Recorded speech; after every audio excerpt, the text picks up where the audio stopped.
Welcome back, guys. This is our channel, Well, What'd You Think? This is our show, We'll Want to Fight About It. We got a whole new group of We have two new panelists. You've probably seen Max before. He was in the first one. We got Nick. Hello, Nick. Hello. We got Omid. He's coming back for this fight. This is going to be a good fight. It's kind of like a Batman-themed fight. We got a couple of Batman questions. We'll have a little bit more Batman questions in the speed round. Right now, we have a couple of, we have Stuck on an Island. What movie are you going to bring with you? We have the best year for movies, which is an interesting question, so we'll see how that goes. So I think we're just going to start off with it right now. Our first question is, if you're stuck on an island, what movie are you going to bring with you? And we'll go ahead and start off with Nick right there. Okay, so to preface this, I had this one idea for a few days, and as soon as I sent my question in, I changed it immediately. So I just want to start off with my joke question, or my joke answer, and that was Finding Nemo, so I could learn to hold my breath. I was thinking that too. That's funny. But yeah, my legit answer is Pirates of the Caribbean. Yeah. Interesting.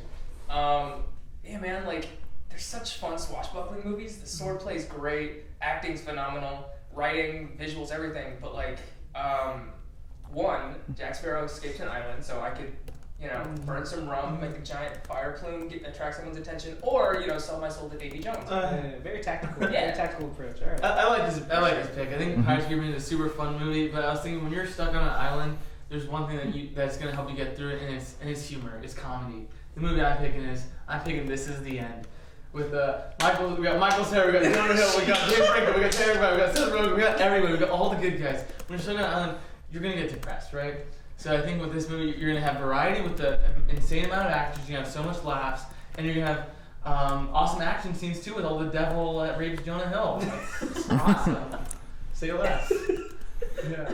Max? These are both great picks, and I think that it's really interesting that we always come in with a different angle.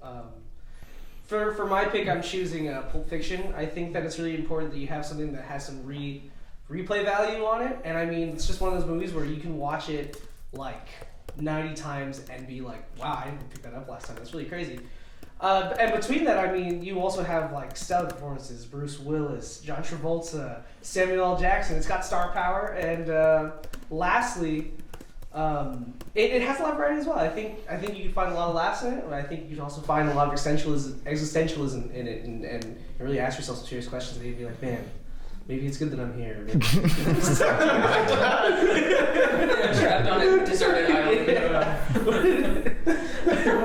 Well, go ahead, fight, guys. So I'm gonna say this: Pirates of the Caribbean, it's a fun movie, but I think at the end of the day, it's still kind of a shitty Disney movie. Yeah, what the fuck?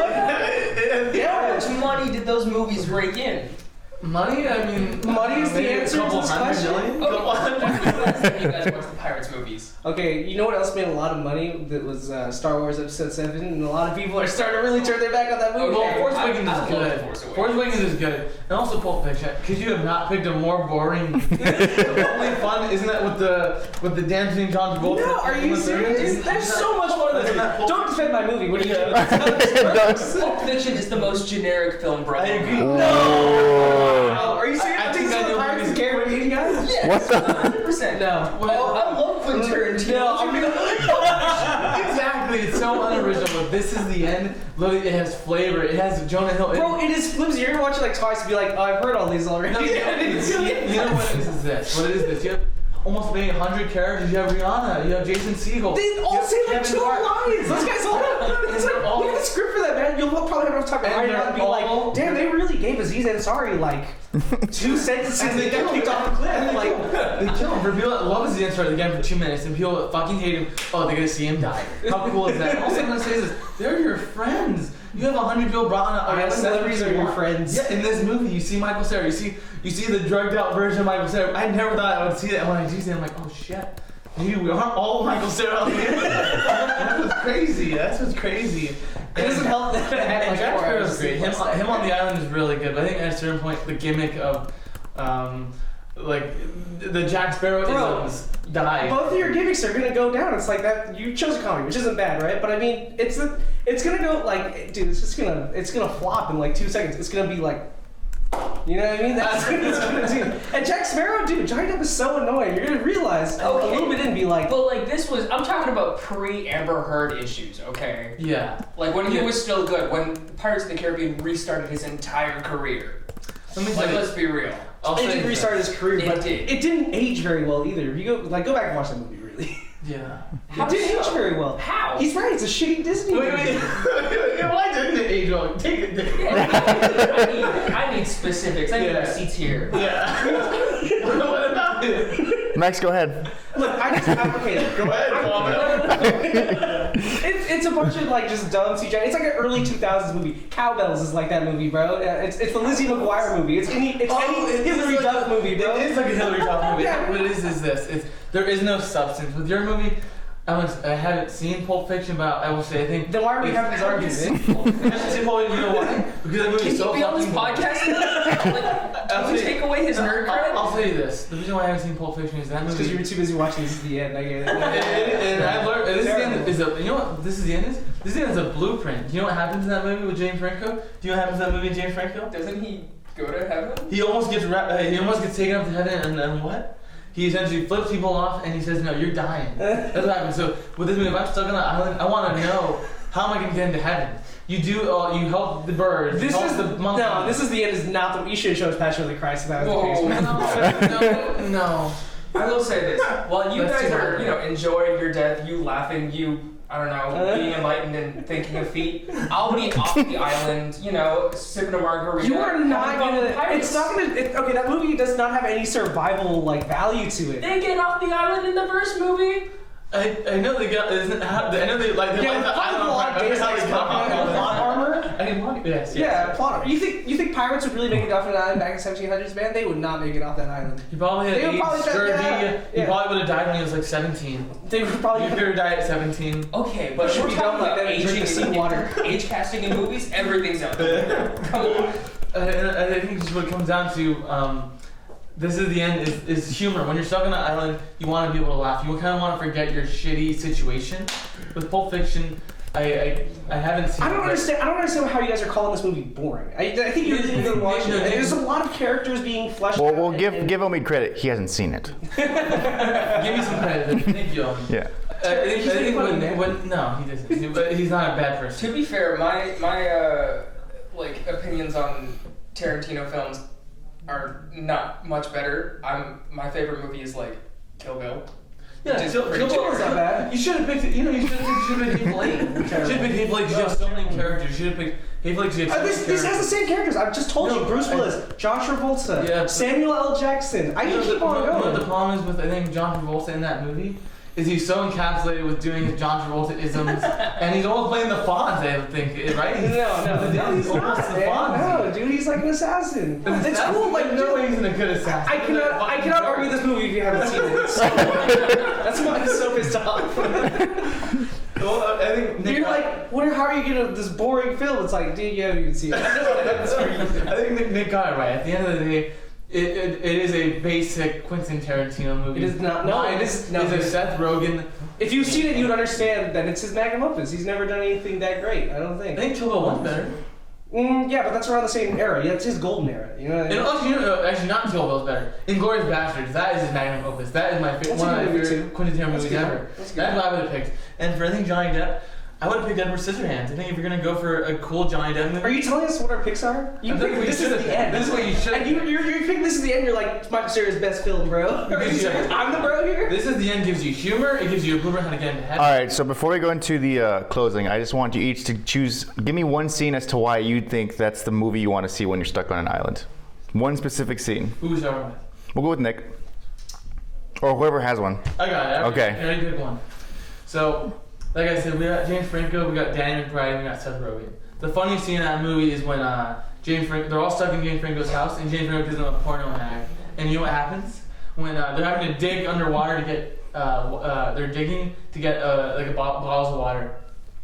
James Franco says, "Oh, someone made jizz in my porno mag. What you guys did that?" And it ends up being Danny McBride. And Danny McBride and James Franco have this awesome back and forth saying, "Oh, if I want to come anywhere, I'll come anywhere. I'll come on your magazine. I'll come on your base. I'll come on the walls. I'll come anywhere I want." That movie is just dumb humor. That at the end of the day, it's like, oh yeah, that's what you want on a stranded island. Eventually, you'd be like, why the fuck did I read this movie? But if we're going by your logic, I mean, what do you get from Pulp Fiction? The dance? No, I don't think you understand. Look, I'm okay, fine. My closing does this count as closing argument? Basically? You know what? Yeah, we'll go with the closing right now. All right. I said my Look, piece. Yeah, you're good. Max, go ahead. Final scene of the movie is it's almost like revelation and Samuel L. Jackson is he's in a diner with John Travolta and it's this movie about just basically being in the right place at the right time or being where you're not supposed to at certain times.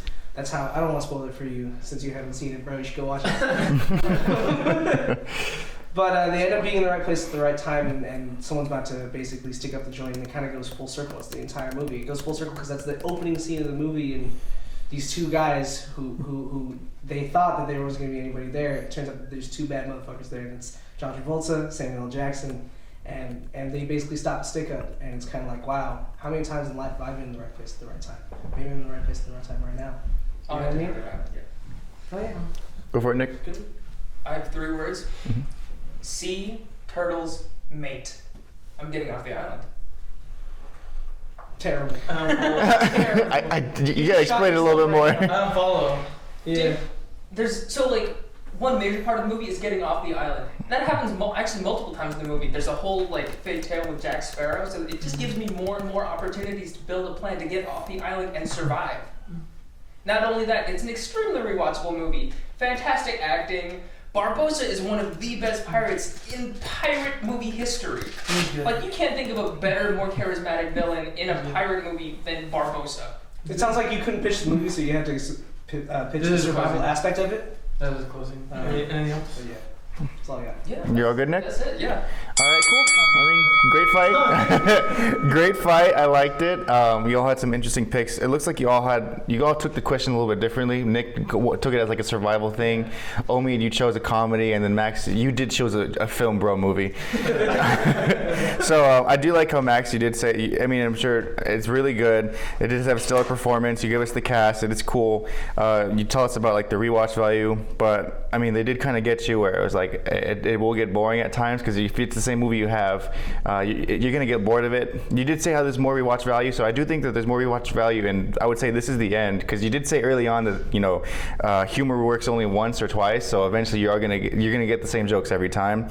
But I mean, I have in all caps Jonah rape scene, so that's so I knew that'd be I'd want to bring that to an island too just to see that. Yeah. But You want to see that? It reminds you of when it's on the outside. yeah. It gives you hope. It gives you hope, exactly. Yes. And I do like Nick's pick because I think you brought it home at the end for me, where you talked about the other pirates, how it's a really good movie, rewatchable.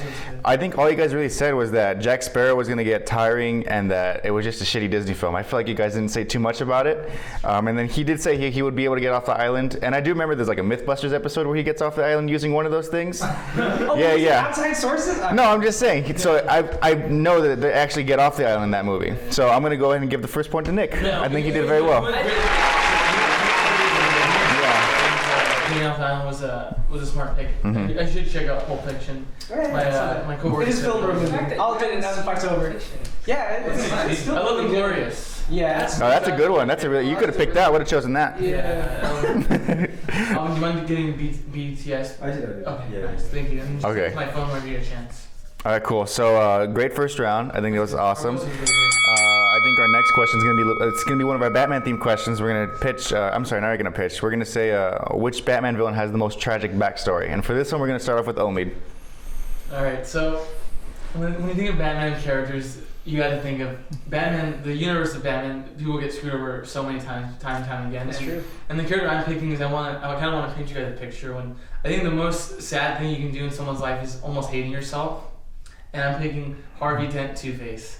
So I'm going to focus on two different backstories. We're going to have a little bit of the animated series and a little bit of the Dark Knight. So we're going to see in the animated series, you see that Harvey Dent, as a kid, he ends up fighting a bully at school, right? He punches the bully in the face, and you know what happens to the bully? He goes to the hospital. And you know what Harvey thinks? Oh shit, me expressing my emotions and using fear, I put a kid in the hospital and I could have almost killed him. And that's when he has to repress all of his bad thoughts and puts it inside of him. But what we find out throughout the episode is that kid went to the hospital for a completely different reason that Harvey put that on himself. And that's when we get the start of his split personality syndrome. And also, when we go in the Dark Knight, Harvey Dent is the only person in that universe that essentially did the right thing. He wants to do good by Gotham by what? Becoming an elected official and making change. And we see in that movie is fucked by Joker, and it essentially sends him from a White Knight being literally a piece of shit villain. I think Harvey Dent Two-Face is the most tragic backstory. And all I can say is this: I believe in Harvey Dent. Fuck you. But not only do I have that, I also have this. Go ahead.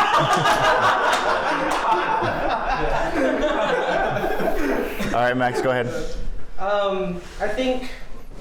I think what makes something tragic is something that's really relatable, and I think something that we can all relate to is we all love somebody. It doesn't have to be a relationship. It could be a family member. It could be anybody who you really think of as the first pick in your mind. And for my pick, I mean, for this guy, it was his wife, and he loved her, and she was gonna die. And imagine that you have the chance to save this person that you love. And it just takes a little bit of company fund. And instead of your boss just firing you and saying, hey, get out, he finds it as a monetary gain. Maybe he kicks you out and is thinking of a way that he can take advantage of your frozen wife in order to profit off of it and profit off of the science off of it. And I mean, I'm talking no other than Mr. Victor Fries, who has pretty much one of the most tragic backstories as a Batman villain, but you can really empathize and sympathize with what he's willing to do for this woman that he loves so much. That's my pick. Cool. Good pick. Nick?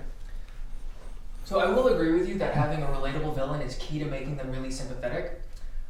So let me paint you a picture, right? You have a family, a wife, a kid, and you have a decent job, though times are tough because, you know, you're living in Gotham City. So because it's Gotham City, you take on an extra job of maybe working for the Joker. Granted, it's not the best choice, but it's Gotham. What other choice do you have? But you choose the wrong time, and he's in a big war with the Riddler. And just to make the Joker laugh, and just out of spite, the Riddler decides to kill your family. And just to, like, never forget who they are, you take on the one thing that you wanted to do with your son and the thing that made your son the happiest, and that was put on a kite. I'm not even kidding. I think Kite Man is the most, like, he has the saddest backstory. I'm not even kidding. If you guys have read The War of Jokes and Riddles, it's a fantastically written story, and it really makes this Joe character feel like you really care for him and you feel really sad for him. That's actually his origin? That's actually his origin. I mean, that was pretty good, actually. I didn't know Kite Man was villain, so Was it Harley Quinn? Is that when you learned that as Harley Quinn? No, I read the story first, and then I watched the show. So yeah. that was actually really fucking sad. You know, I think the difference is with your two characters versus mine. They started out kind of like yours is a villain, so can you really feel bad for a villain if his family dies by working for a villain? Really, he's a bad person. But with Victor Fries, I think Victor Fries is good, but like he's also still like a piece of shit fucking person. We all lose people, so like him becoming a villain just because he lost the love of his life. Like, I mean, sorry, join the fucking train, bro. Why did your guys? Harvey Dent's a good person. Harvey Dent literally is a good person. He wants to make change. He wants to be a politician, bro. Oh. You know about all politicians right now. No, he's a fucking DA. You say the same thing about Newsom, bro. You say the same thing about. I'm not gonna talk about that. I'm gonna talk about How many people has Harvey killed? What? How many people has Harvey killed? Yeah. What do you mean Harvey's killed? He's killed a lot of people. As Two-Face? As both Harvey and Two-Face. Yeah. Well, he's killed people as Two-Face, but not as Harvey Dent before he becomes evil. What are you talking about? Who the hell is he killing as Harvey Dent? He's the DA of Gotham City. How many people do you think he's given the death sentence? Yeah. Obviously does, because he shoots people right on the spot. Oh. Executioner. As far as I'm concerned. Arkham Asylum is a better choice. Me and my favorite part of the show. Me and Evan are talking about this. As Harvey Dent, he actually doesn't take on the role of judge, jury, and executioner. He is a lawyer. He brings people in and he puts them in front of a judge and he presents their case to get them in prison. What Batman does, Batman literally is judge, jury, and executioner. He fucking breaks their bones and he literally says, "Oh, you want them to talk." He literally breaks everything on their body and expects them to talk. He's like, no, Harvey Dent does it the right way. Harvey Dent brings them in and questions them. I think Kite Man is good. I thought that was a really sad backstory. I think at the end of the day, if he was a villain working for Riddler or Joker, he got what was coming to him. Two-Face literally developed a split personality because he thought he punched someone at 5. He thought he put someone in the hospital because he hit him too hard. How fucking sad is that? He puts all of his negative thoughts in one dark place until he becomes big bad. Yeah, you know, most mentally ill people will just say like, "Oh man, you know what? Like I was really wrong with me. I feel like there's an issue," and then they check themselves in, and he like held that in and was like, "I'm gonna be a villain now." I That think makes it more tragic. That makes it more tragic. no, he held on. He didn't tell anybody. He didn't try to more- talk to anybody. He took that with him. No, he did. That's on him, bro. And what we see in the animated series, he does get professional help. He does, and you know how he gets exposed is I think Marta is one of the gangs. I'm pretty sure it's like You're Murdoch, listening. whatever it You're is. listening. He's in, when Harvey is going for re-election, they steal and they run into his treatment place and they get his files and they're gonna expose it to everyone that Harvey has split personality. That's what sets him off. He's like, oh shit. If Oh, they're everyone gonna finds out expose him? that he's mentally ill. And He couldn't just own up to it. He's like, they're gonna find out. This is really gonna be a problem. In society, it's so hard. We're so judging. You're judging Harvey Dent right now. No, he should have just came Then out. let's judge him for what he's actually done then. Before he was Two-Face. Yeah, it's you referenced The Dark Knight. Yeah, right? let's go into the Dark There Knight. is a literal specific scene where before he becomes Two-Face, he has a gun to a mentally ill person. Unloaded. It doesn't matter. It was never gonna kill him. He did it to get his. So what do you have? Him pull an unloaded gun against a Yeah. fucking mentally ill person? He pulled a or have fucking- Batman where he breaks it and puts him He paralyzed. pulled a fucking It wasn't Alec Baldwin on the unloaded. He motherfucker. literally You know he did. Yes, he did. Unloaded. The gun was unloaded. He didn't We pull thought it that was out. Blake's there too. No, he didn't pull That's it out. one mistake. It's all it takes to make a really bad situation. He didn't pull no Alec Baldwin. He didn't pull no Alec Baldwin. Oh, That's what he said. you said that? What's his word? That's right. The mentally ill person is so much better. That's worse. But no, wait a minute. This isn't about how good of a person is Batman. I think we can all agree that Batman is more than slightly fucked up in the head. Yes, but And- when we go into tragedy, you want them to know, oh man, they're doing what they can to make a change. And he That's what. when you lose someone, And that's what Freeze is trying to do. You He's lose- trying to change his woman's life. It's the love of his life. trying Man. to- yeah, he's just he's trying- trying to change for the better so he can get back on track and have a family. That's really all it takes. All it takes is how Joker says all it takes is one bad day. It could take one good day. It could just that you know what? But It's at the tragic. same time, how many lives is worth one? I agree. Is there an exchange Oh, rate? yeah. How many people he killed in pursuit of saving others? Yeah, right. First of all, don't argue with me when you picked Kite Man, bro. You picked At least my villain hasn't overtly killed anyone. What does he even do? Because he What did he even do? Yeah. He's good at breaking into Yeah. He's kind of like he breaks into he's kind of like irrelevant though, man. That's still a villain. He's still in the villain roster. Mhm. We're not judging how good they are as a villain. We're judging backstory. Can I tell you that he We're shouldn't getting off have- topic. Okay, well, how tragic is the backstory if it's not iconic? How come we didn't know about it beforehand? Because man? it came out last year, so it's relatively new. Can I tell you this, Nick? Can I tell you who you should have picked? You should have picked Condiment Man with that joke of an answer. You should have picked Condiment with that joke of an answer. And then Max, like you said, yeah, saving a loved one. Look, it's everyone has it. That's so. and not only that, think about how tragic it is. Not that you're just trying to save your loved one, but then your boss screws you over. Your boss screws you over. Join the fucking. No. Your boss screws you over by trying to make money off of your wife. Like That's society. That's That's not so. necessarily a villain backstory. it's a personal villain backstory. It's a sympathetic one. I think we can all agree that there's been some scummy people coming to our life. Props. Fuck you. You take your shit out of here, dude. Jesus. What are you for re-election? We're helping him run for re-election. No, I not. think I don't believe Nick said it best. How many lives is worth one life? What we see with Harvey Dent is one person who essentially did everything right and his life goes out of fucking whack. What we see in Dark Bro, you are two-faced yourself right now because Two-Face kills people. I align with him. I align with Two-Face. Having a flip, maybe I do have split personality. Who knows? What we're gonna say is what? You are losing. Fuck you. But just imagine, your whole reason for being was just a practical joke. Both in writing and also just to make your boss laugh. It's just not iconic. That is that is sad. Eventually, his whole life was, like you said, a joke. Exactly. To make No Joker one- laugh. No one gives a shit about Kite Man, and that's what makes him sad. No one does give a shit. Okay, so Give a shit. go ahead and go into closings. We'll start off with Nick, and then we'll go down that way. Well, like I said, his entire reason for being is a practical joke. He doesn't matter, and he knows it. He has to live with that constant sense of I don't matter, everyone I love is dead, and everything I do now is just to be screwed over. That's the entire reason I'm here. That was good. So, at the end of the day, all jokes aside, at the end of the day, when I pick the most tragic backstory, you want to really think of someone who got screwed. When you see in Dark Knight, he literally, when he has the dinner with Bruce Wayne and Rachel Dawes, who Harvey Dent's even with Rachel, you see it, Harvey Dent almost bring up the idea that maybe he will be the next Batman because he actually is doing good in Gotham. He's doing it the right way. But we see when Joker, who is just like you said, making a practical joke. Joker wanted to send a message. He wanted to send a message of chaos and anarchy to show how shitty society is. So he takes Harvey and he takes Rachel Dawes. And you know what's, like you said, it was really sad that he lost the love of his life. You know what's more sad? Is hearing the love of your life die. When him and Rachel are locked in the warehouse together, he literally has to tell her it's gonna be alright when he knows it's not. How fucking sad is that shit? And then when you see that when she does die, not only is he mentally hurt and his heart is broken, he gets fucking, the scars are shown on the outside. Scars are shown on the fucking outside. And then lastly, I'm gonna end this off with, you see when he takes Gordon and he's fighting Bruce Wayne, he's literally, he's practically a dead man walking. When he brings the cops, he's like, you brought your cops. And then Gordon's like, oh, you can get away. They don't know you're here. He's like, you think I want to escape from this? There is no escape from this. He went in knowing he was going to die.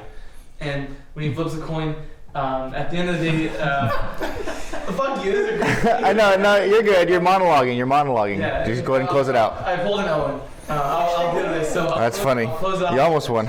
I'll close off with this. When you think of a most tragic person, you want to think of someone who got screwed. At the end of the day, Harvey Dent didn't deserve what came to him.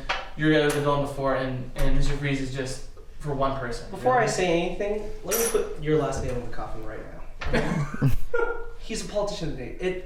Every reason that you have, it's selfish, man. He did it for himself at the end of the day. You ever think about that? Nope. A lot of people died because he just wanted office. DA? What a nameless position. Really think about that. Can you sympathize with just having, like, you know, it's not even like a dream, like DA thing?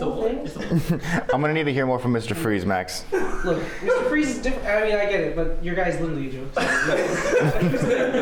Victor Freeze, man, I mean, the reason why we call it, you know, sympathy is because we can relate. You know how relatable it is, how tragic it is. I mean, I'm in a relationship right now. I know a few of us are in relationships right now, and it's like, if I saw that person, it's like, you know what it mean? I mean, what if you had a daughter? It's like, you do anything. And I think a lot of parents, a lot of people who really show a lot of love are going to realize, like, yeah, I'd do anything in a situation like that. You know, for someone that I love to try and keep them alive and keep them going. And it's tragic. It's relatable. It's sympathetic. That's the name of the question. Okay. Good round. Good. I like this round. Yeah. That was a good round. I want to hear from you guys. Just a little thing. So I thought, because I mean, obviously you guys both probably knew that Owen was going to be taking Two-Face. So I thought you guys did a great job of defending. I just want to put something out that it's over. He's loved Two-Face since we were like 10 years old. So of course we knew what he was going to pick. That was my birthday this year. I was hoping you changed it up, but I guess. Yeah, I was like, don't be predictable. I guess surprisingly, I was leaning towards Nick at the end of this. That was really good.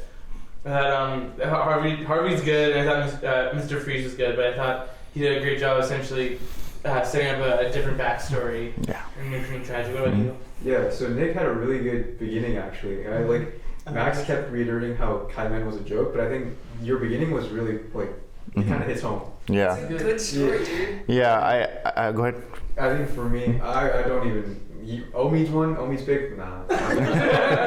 Sorry, man. So yeah. Nah, I didn't do it. Dang. Bro, that was a little bit tacky. Okay. Okay, so I'm leaning towards Max on this. Towards Max. Oh. Yeah. All right. So I did like Max's pick. I would say Nick, when they started calling Kite Man a joke, I feel like you really turned that around on them. Where like his whole life is a joke, and that is tragic. That's horrible. No one wants that.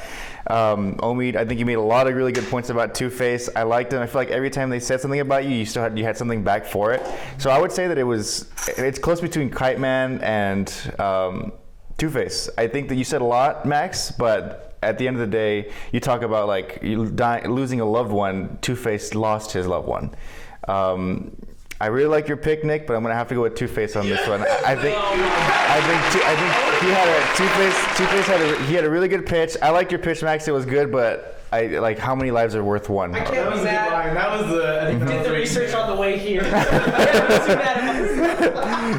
I feel like we could tell as you were talking. That was good. The opening was so good. That was such a good opening. I couldn't think of who the villain was. I was kind of in it for just the debate. I knew Kaiman was gonna be so hard to sell. So No, that was good. You sold it pretty well. Really Yeah. good. I was like, shit, the opening was a great round. Yeah. That's why we brought on Nick, because he knows most of the comics more than we do. He reads all of them, so I thought that was such an awesome take. That was great. Okay, so our next question isn't one of the Batman themed ones. We're gonna go for something a little different. Honestly, just right now, we're gonna do the best year for movies. Max, you have, what was the year? 2014. 2014. Omid Pick 2019. and Nick. Okay, wow. I chose 2008. Okay, Max, why don't you give me your top film for that movie? My top pick for that movie is Birdman. Okay, Omid. Shit, or probably one of the really good movies. I'll pick Endgame. Endgame. Nick. It's half of my argument, but The Dark Knight. Dark Knight. All right. To We're gonna argue those three movies. All right. Forget about. Really? Oh yeah. Okay. So you have your picks. You have. Change my answer? It's too late. It's too late. You're fucked. Okay, I was thinking Batman Parasite. Should have won Parasite. All right. So a little context. I told them to choose a year, and I'm sure they did a ton of research. I'm sorry, guys. They looked at a bunch of movies that were good and bad in that year. I just want to hear one. I'm not going to hear a list from you guys. So we started off with Max already, right? Yeah, Max is gonna start. Okay, so Max, go ahead. Okay, well, if you want me to really pitch Birdman, everybody loves a comeback story, and it's really you have to think about 2014. What? I'm sorry, I'm thinking of that one Parks and Rec outtake. Yeah. Everyone loves a comeback story. right. Yeah, Kim Kardashian. Yeah, I forgot about that. Everybody really likes one, and I think this was a really a huge turning point in Michael Keaton's career because everything the last thing people had saw him in was Batman, and it's really crazy to see him go back and become Birdman. Right? He's on a little off Broadway, which is a thing that a lot of Hollywood actors do after they're done acting on the big picture. I mean, Danny DeVito was doing it for a little bit. You go from the small screen straight just back to New York. On Broadway, off Broadway stuff, and Michael Keaton plays a character that is like, you know what, my career's in the toilet, I need to do the show, and I need to do it right. And at the same time, it's almost like this mythical thing at the same time. That's what's really cool about it, is that he's at the same time always seeing this creature, this figure, this Birdman, right? And it's kind of like, how much of that can I put inside of me as acting? And I think lastly, I'm just going to tie it all up and say, you got to think about the time period. 2014, most saturated it had been about comic book movies, and Best Picture happened to be about a man who thought he was seeing a comic book character himself and thought he could see that inside of himself. That's pretty good. That's good. Want me to go ahead? What was your movie again? I picked essentially the highest grossing movie of all time. I picked Avengers Endgame. Oh, you chose Endgame. Oh, I didn't hear that part. So I picked Endgame, and I think when we think about movies, we want to think of essentially the experience. This movie is 10 years in the making. There's never been a movie like this that has been a story told like this, with probably 22 movies of telling one big giant story. We have Thanos. Really being compared, if not better than Darth Vader. Thanos is going down. Excuse me? You're gonna No, go ahead. Yeah, Keep going. Let's go. So, like I said, Thanos was beloved. Thanos is being put on Darth Vader, probably even higher than him. And as I said, it gave us the most sad, tragic conclusion that no one wanted to see. We lost Robert Downey Jr. as Iron Man. We lost Chris Evans as Captain America. People grew up with these characters. With Birdman. Oh shit, I won't even go into that yet. Yeah, go ahead, Nick. Endgame is the movie experience. You get it? Go ahead. Yeah, go ahead. Good. So, when I think of best year for movies, and more specifically in this case, thank you, best movie, I think of legacy, and what movie has a better, long-lasting legacy on comic book movies and entire generations than The Dark Knight. It is, well, I haven't seen the new one, but up till now, the best Batman movie, hands down. I don't think that's in debate for anyone, unless you include animated stuff, but that's a personal thing. But not only has it stood the test of time, but it has gone to inform the rest of the DC universe moving forward, even after reboots. Every DC movie after it, Suicide Squad, probably not the best movie to start with, but Batman vs. Superman, Justice League, Man of Steel, all of them have been dark and gritty thanks to the legacy of The Dark Knight. Sounds like the Cowboys and just beat up on a bunch of trash. The movies you were just listing, those if you have not picked shittier movies, you literally named Suicide Squad, PVX, Man of Steel, not Man of Steel. Yeah. You What did you beat? Justice, Suicide you said Squad? Justice. Damn. Yeah, you That's hard. My movie beat Suicide Squad. Yeah, you mentioned Justice League. Can I talk about Birdman? Justice. Movie. I like Birdman. But when you think about Birdman, at the end of the day, it's like a message on being a superhero movie, but like everyone's already known that message without having to watch the movie. Yes, when you're working for a big company, you're passionate. You don't get much creative control. That is like, you don't need to really watch a 2-hour boring movie. And you know what we have in that? We also have Edward Norton fighting Michael Keaton in underwear. Like, we wanted to see an epic badass fight, and that's the shit we get. With It's Endgame. making fun of your stupid shit that you're about to talk about right now. That's why. See, that's probably why you hate it so much. You mad, bro? Because that's exactly what you're about to talk about. No. Highest grossing film. So much money. Yeah. Thanos over Darth Vader. Really? Thanos is Are you out of your mind? No. Thanos over Darth Vader? Can I tell you? Do you see how far back I leaned up? Oh, it's a hot take. Your breath is with that shit coming out of your fucking I'll tell you, you know why Darth Vader doesn't work? Darth Vader doesn't work because he has. I'm I'm helping you out by throwing you off that track. I'm comparing to Thanos. Darth Vader is just evil to be evil. He wants to do really well. You know what Thanos wants to do? He's thinking about all of you that are going hungry in the world. What do you get that face off? Darth Vader is. I don't think it's a good idea to bring up Darth Vader. You should. I'm just letting you know. Drop the Darth Vader. Drop the Darth Vader. All I'm saying is that after we came out of Infinity War, we all said Thanos was one of the greatest villains of cinema. And Oh my god! I got it. No, let him talk. Let Omen go. Let Omen go. Go ahead. Good. Thanos was one of the greatest villains of cinema because they built him up 10 years in. Every movie we saw, we got pieces of it. Andrew, I love you. This is an Andrew take right here. I gotta be honest. This is an No, Andrew this take. isn't an Amber take. You don't even love Thanos, but you're talking about. I do love Thanos. Omen is arguing right now. We'll go ahead and let him keep going. I do love Thanos. I love Thanos and Marvel vs. Capcom 2. So what we're saying in this is he's an awesome fucking character. We have Robert Downey Jr. You know Robert Downey Jr. It's Josh Brolin with the giant chin, dude. You already did it in Deadpool 2. It's like the same thing. Maybe it is Josh Brolin with the giant chin, but you know what your movie doesn't have?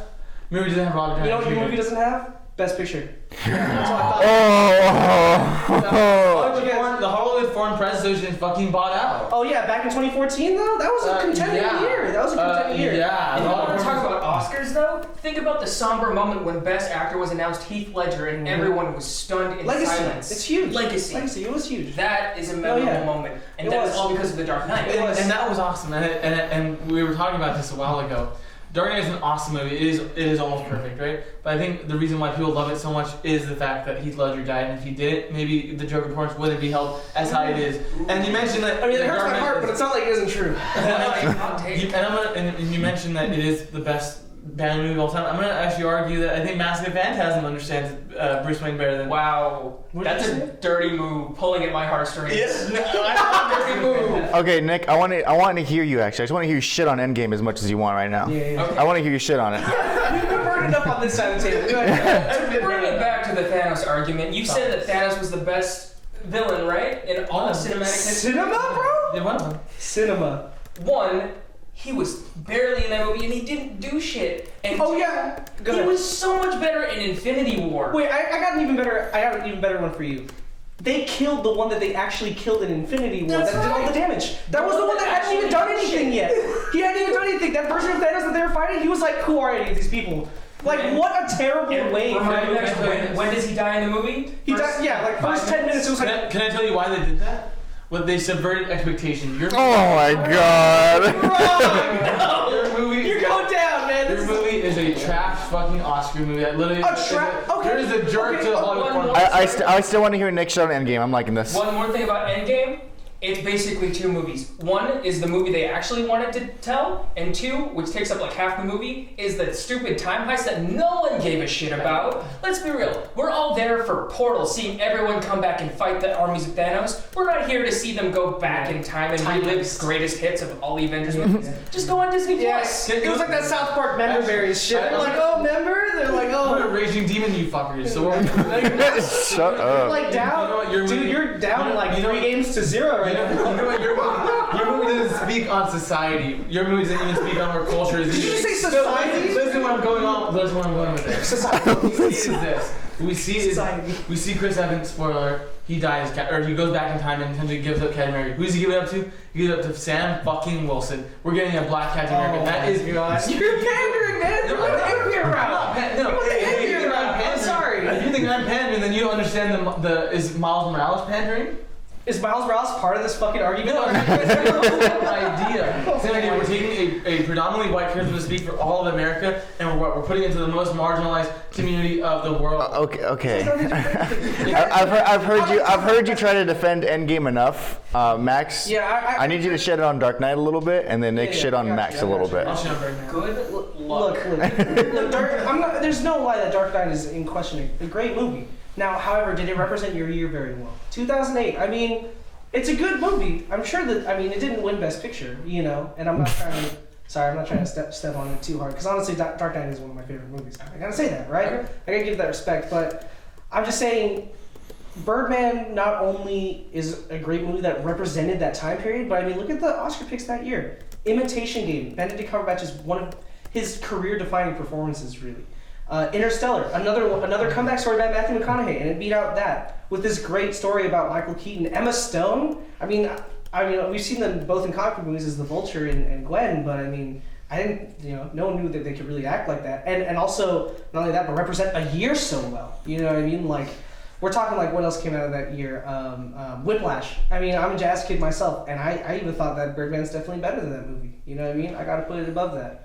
As far as Dark Knight goes, at the end of the day, you got I'm not wearing hockey pads, and you got, you got your corny lines. Memorable. You have a lot of legacy. Long lasting. You're remembering it now. What? 14 years later? Yeah. I want to address what he just mentioned. You're mentioning all these movies of 2014, right? Yeah. You're saying a movie doesn't represent a year. Your older movies you just listed are like shit. I wish you picked that. I wish you picked Interstellar. Interstellar is a monumentous. When you watch that, it's an awesome movie. Whiplash, if you're gonna go for the Oscar bait circle jerk, you should have picked that. That shit's awesome. And then you also, why would I pick all those when I could have picked the winner? Best Picture. No, because I just told you so many times the whole foreign presentation is a joke. When you think of movies, you want to think of the movie experience. You want to think of what? This is coming from the guy who chose. Okay, Omi, tie this into your closing. I'm gonna tie into my close. So all the movies you just listed, I think you actually shot yourself in the foot. When you think of 2014, you don't think about Birdman. You know what I think of 2014? I think of the best movie of all time, X-Men Days of Future Past. When I think of 2008, Dark Knight is an awesome movie. I love Dark Knight. But I think at the end of the day, that movie gets way more respect than it maybe deserves, because I think Mask of the Phantasm is honestly the best Batman movie, because we get to see Bruce Wayne be heartbroken. We've all been heartbroken. We can all relate to that character. With Endgame, I think when you think at the end of the day, you think of movies, you think of experience. You think of, oh, where were you when you saw Endgame? People want to give us all that amnesia so they can see Endgame again.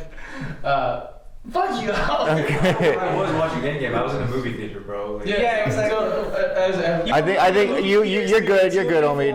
Nick, go ahead, closing. Yeah, I remember. So again, bringing it back to legacy, it is arguably the best Batman movie. And while I agree that Mask of the Phantasm is a better Batman movie, it's an animated movie. It's not as memorable unless you're a diehard fan who watched the animated series. But again, Heath Ledger's Joker, Christian Bale's Batman, Two-Face, a movie you literally brought up in the previous argument. mention the actor, he's a good actor. Mention his name, he's a good Aaron actor. Eckert? There you go. You think I don't know? This Mention movie. his name. But not only is this movie extremely memorable, it went to define an entire generation of DC movies moving forward. Granted, they're not the best movies, but that amount of impact is the reason 2008 and The Dark Knight is the best choice for this. Okay, Max, I'm gonna need you to sell me on Birdman. You don't have to bring those two up. Just sell me on I'm not Birdman. gonna say anything. I mean, you know how I do my closer arguments. Well, Birdman really represents 2014 really well, because if you look at the time period, it's a bunch of saturation in the comic book, arc at that point. Yeah, you had Guardians of the Galaxy come out that year. You had X-Men Days of Future Past come out that year, which means that X-Men First Class already came out. Which means that think about how many Marvel movies came before that. Captain America 2, all these ones that are basically they were just shitting them out at this point. And you have a film that really takes a stance and says, you know what, I want to make something that can really shed some light on that and what happens to those actors, right? We're talking about Michael Keaton. They're like, let's pick Michael Keaton, someone who's washed up, old. I don't know. Do you think he can act? Yeah, I think he can. If you watch that movie, it really is a turning point in his career. I mean, I know that I didn't know who he was before that, other than Batman, really. But who better to choose than Batman? It's really the arc of a legacy. He went from being Batman to being Birdman to being a Best Picture, a Best Actor nominee. I'm not gonna lie, I don't know if he won. I know he was nominated, but other than that, I mean, you have the score. I mean, all your movies set in basically New York. I mean, you know, this movie is also set in New York, and the entire movie is just drums. It's just jazz drums to really hype up the intensity and the tension and the pressure, and I mean, it's, what can I say? It won Best Picture. Nothing. Cool. Good picks. Yeah, that was a really good fight. What do you guys think? So I think going in, when I heard you pick Birdman, I was like, oh shit, he's just going to be talking about Oscars. But I think this was a clear winner for me. I thought Max easily took this one for sure. And I was surprised because I knew when you picked Andy, I was like, oh, you're so fucked. I wanted to pick Parasite. Why didn't you? I asked you what the best movie was of that year. Yeah, it was between that and Parasite, but I thought I was going to screw it. So I think Max easily took that because Dark Knight was really good. But I think Max did a great job taking both of them down, and then also saying the soundtrack's good. The time it came out was amazing. Yeah. What about you? That was a good question. I didn't know that they were gonna have to argue one movie of the year. Yeah. That was a curveball. Yeah. That was good. That was a really good question. Thank you. That was what he called me. Yeah, I called Amir. Told him about my plan. That's good. Wow. Omi's argument. I can see the pain in his eyes having to argue. He's struggling. He's pulling stuff out. Stayed with that DS, bro. I think Nick's argument was really solid, actually. And I think just the long-lasting legacy of The Dark Knight. I will say though that your argument about the experience, I have never had a cinematic experience of seeing everyone come out in the portals and Avengers assemble. That for sure. Captain America with the Mjolnir. I should have picked Parasite. Though, Yeah. I would like to strike that comment from the record. So that can't be his argument. Well, who would you choose, Alvin? I would choose Nick. Nick? Okay. So yeah, I think you did get screwed over choosing Endgame. I hate. I tried asking you, man. I tried throwing you the bone. What was the best movie of the year? You gave me I Endgame. really wanted to go Parasite because they introduced the foreign film to America. You could have argued that better. Endgame, I feel like you kind of hung up on Thanos a bit. I'd say the entire argument you did. That was the entire argument. It was really close between Nick and Max. I think Max, you did really well. Nick, you did really good. Both of you, I think it was hard for both of you to kind of break down each other because they're both really good films. Yeah. So at the end of the day, I also haven't seen Birdman, which I need to. So at the end of the day, I'm going to give it to the one who I think sold it the best. So I'm going to give it to Max on that one. He's good. He's really good. So my original argument for 2008 was both The Dark Knight and Iron Man came out at the same year. Thank God you. Thank God I knew this. I know, right? Iron Man, I would have gone into it. I was like, really? Alvin, Dark Knight. what's our total time? Dark Knight's great. I would have gone into Legacy, the whole thing. That's my entire argument. We're good. No, it's at 50. We're good. Yeah. Okay. So we're on our next question right now. This is four. Yeah, this is round 4. I know, we're doing really good. We're doing really good. It's tied up. Yeah, it's all tied up. So we got 1, 1, and 1. The next one's gonna make it to the finals for sure. So there's gonna be a good fight. So I think in a world where we have really good Pixar movies coming out all the time, that's kind of like our main thought when we think of animated films. So I want to go past that. I want to ask you guys, what's the best non-Pixar animated film? And for this one, we're gonna start off back to Nick. Okay. I think that the best non-Pixar animated movie is Spider-Man Into the Spider-Verse. I want to change my pick on the way here, but I just picked it, so I like mine though. So. Yeah, my like entire argument is one, it introduces a new Spider-Man that I think everyone now loves a lot. It brought him into the mainstream out of the comics and the video games. And 2, visually as an artist, like I love that movie because it's such a unique style, and they made a point to like if you pause that movie at any point, it looks like a beautiful frame. That's my argument. Go for it, Omid. Before I go into my top, can I ask you a question? What's up? Taking a sequel to one of the best movies of all time, but the question is this: do you know the Muffin Man? The Muffin Man. I picked Shrek 2. So Nice. I think Shrek 2 is not only the one of the best animated movies of all time, it's also one of the best sequels of all time. It is a movie that is made for children and adults can love too, and it is so relatable. It is essentially like a meet the parents when you're dating someone, you're gonna meet their family, the awkwardness that comes with meeting each other's sides. It has super emotional scenes with Mongo. That movie literally tugs your heartstring, and I loved it. People loved it as a kid, and people love it now. And whenever you think of Shrek, it's like, oh, it's as good as Shrek 2. And all the other ones, they never come up to Shrek 2. Shrek 2 has set the bar for animated movies. This is gonna be a fun round.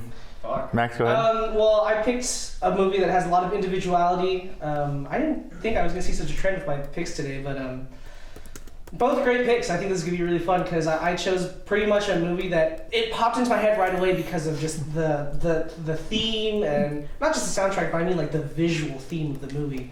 I chose Fantastic Mr. Fox. Wes Anderson pick. I love that. Yeah, it's so good.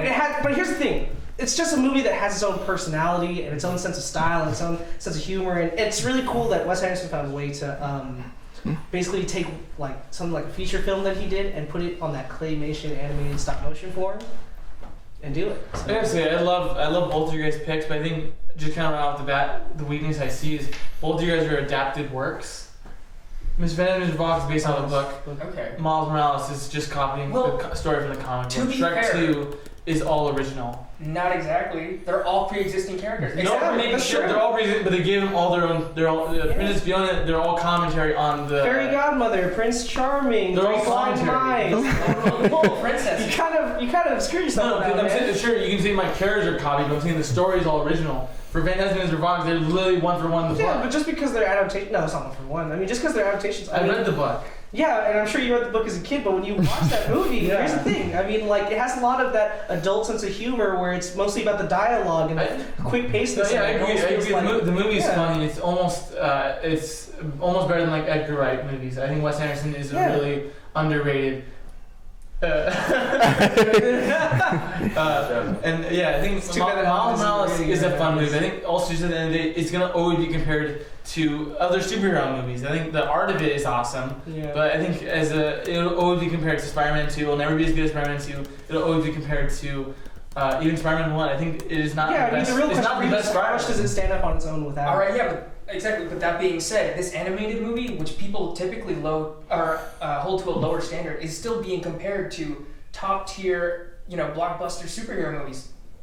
Yeah, but did anyone ever compare it to Pixar status? No. Oh, everyone always does. I don't think so. The art scene, There's- boy. I don't know, but all I will say is whenever I hear people talk about like animated movies, it's always Toy Story, Toy Story 2, Shrek 2.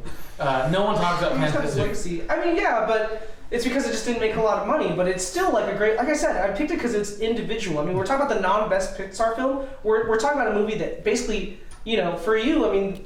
They kind of made Shrek 2 because it was kind of like a jab at Disney that also just happened to get really popular and make a lot of money. Yeah. You know what I mean? And not to diss it too hard, but yeah, like, when you think about Fantastic Mr. Fox, close your eyes right now. I can see the oranges and the yellows and the browns, and you get a really good sense of the theme and the, and not just the dialogue. I mean, it has its own sense of personality and the humor and the way that it's filmed, just like Wes Anderson. I actually really like that point. And on the point of like unique visual style, I think Fantastic Mr. Fox and Spider-Verse both have a really good like head-to-head with this. Mm-hmm. On the other hand, Shrek 2 is pretty mid. Well, I won't say Shrek 2 was that way before technology was so powerful. Doesn't matter. Animation, animation-wise, beautiful. Damn. Design-wise, Can I tap you up on that right now? pretty boring. Yeah, man. Just give me two. No. One. There you go. Alright, so I will say I'm not arguing that Fantastic Fox is a bad movie. I'm not arguing that Spider-Verse is a bad movie. I'm saying as an animated movie, you kind of want a legacy. I think as we're getting more Spider-Man movies, once we get our first live-action Miles Morales, will people be talking about Into the Spider-Verse? I don't know. We already got No Way Home, which took away the quirk of Spider-Verse. Having multiple multiverse. Spider-Man. It's And true. with Fantastic Mr. Fox, I think it is. I love the claymation, but we also got Isle of Dogs, so it's like Yeah, I think Wes Anderson is just kind of reusing that trope at this point. There's never been a movie like Shrek 2. No, you don't want to talk about legacy and talk about Shrek, bro. You ever talk about Shrek the Third? Yeah, you I'm ever talk about talking Shrek Third after? You ever talk about the Shrek tie-in games for the Nintendo DS? Yeah, those Talk movies- about those. The musical? Yeah, Oh, those yeah, yeah. movies and that musical fucking suck. Oh yeah, so then you should have brought up Legacy because I was trying to argue one film. Now you want to argue the whole catalog. You Shrek 1 and Shrek 2, and now you just want to do the third Shrek Forever I'm saying After. Like those are gonna get points. Fuck you, why not just make Shrek 5, right? No, Bring back Eddie your Murphy. movie- Give him another $20 million contract right now. What I'm saying, Legacy, no, I'm saying your movie won't stand the test of time. Yes. Your movie won't stand the Did you test. see the gasps of enjoyment that came up as soon as I brought up this movie? You guys were really Yeah, no, into it. because I love claymation. I'm a film buff. Yeah. I will say about Fantastic Mr. Fox, although claymation isn't a dying art and I think it's fantastic, It looks creepy as hell. Yeah. The puppets are so skinny. That's They're not so only- creepy. yeah, They're yeah. bony eyes. And that's the point, they're animals at the end of the day. It's kind of cute to try and find this lovable attraction to these things that are at the end of the day. Yeah, they're You're right. It puppets. is hard because it's taxidermy the movie. Nick is right. Not only is it creepy, but it's also like it has no greater message about life. You can't take anything away from that. With Shrek 2. Wait. Shrek 2 From is Fantastic Mr. Fox? It's a Yes. movie that's all about It's a family. movie about being a thief. Yes, it's Yes, there's because they family. have- yeah. There's family in every movie. It's a movie about being a thief, stealing juice boxes, and I guess like chemistry. Trying to make classes something out- that's your own against industrial, like giant industries, that's what everyone's trying to go through right now. We're all trying to break into the industry. That's what they were doing the whole time. No, it's a movie about surviving. It's a movie about being hunted. You can't really. It's a relate movie that about trying to yourself. avoid being Yeah. hunted, trying to keep what's yours in a time where people are trying to take food right off the plate. Maybe At I least all guess. movies have good messages. Yours is an animated comedy. Animation being not as like revered as live action, and comedy, more or less being regarded as the lowest form of I love Shrek entertainment. 2, man. It's iconic. Did you You chose the sellout. Did you? No, I Eddie didn't. Murphy, I didn't Mike pick- Myers. I didn't pick no fucking sellout pick. You're gonna movie has no. You know what that is? They brought culture into a white-led movie. With, What? They brought What? What? Culture into a movie. Bro. With not, your movies don't have. Digging Your into the movies. Your movies have no fucking heart. When you see it, That's so wrong. You know why? 'Cause Your movie doesn't have any heart. Can I tell you? Let's hear Omi talk. Let me tell you why my movie DreamWorks. has That's heart. all I gotta say. The reason why a movie has heart is one of the most tragic things a person can go through is a parent watching their child die. Sure, you're gonna say it's hyperbolic, but when you see Mongo and Gingy, when Gingy literally sees Mongo die, sure, he has a stupid name, and he dies during an action scene, but if you're a smart enough viewer, you can look at the message of it. He literally, his baby is literally being torn from his hands. Do you not remember that? And what does Mongo do? Mongo saves them so Shrek can get back to Fiona. And what is they doing? It's also a commentary on arranged marriages. Fiona's parents not approving of Shrek, so they bring in a straight white Prince You John. had us for like a second and then you ruined it. No, really. I'm gonna poke a hole in your argument right now, but Mongo doesn't die. What do you mean? Mongo, granted he's armless and underwater, but you can still see him Yeah, singing. you can see him singing if you know anything about physics. The cookies Oh my God. Water. But we don't know where he's in it, so Okay, So off-screen development, really? yeah, 100%. Fuck you. we're gonna. Okay, I just want to hear you guys shit on Spider-Verse a little bit because I feel like I haven't. I'm having to defend my movie from two fucking. Yeah, let's shit on You Spider-Verse. yourself the entire time. Look, I didn't do shit. Spider-Verse, it's a great film. It's a great movie. I don't think that forgettable is the right word, but I think it's the Tie this into your precursor. closing.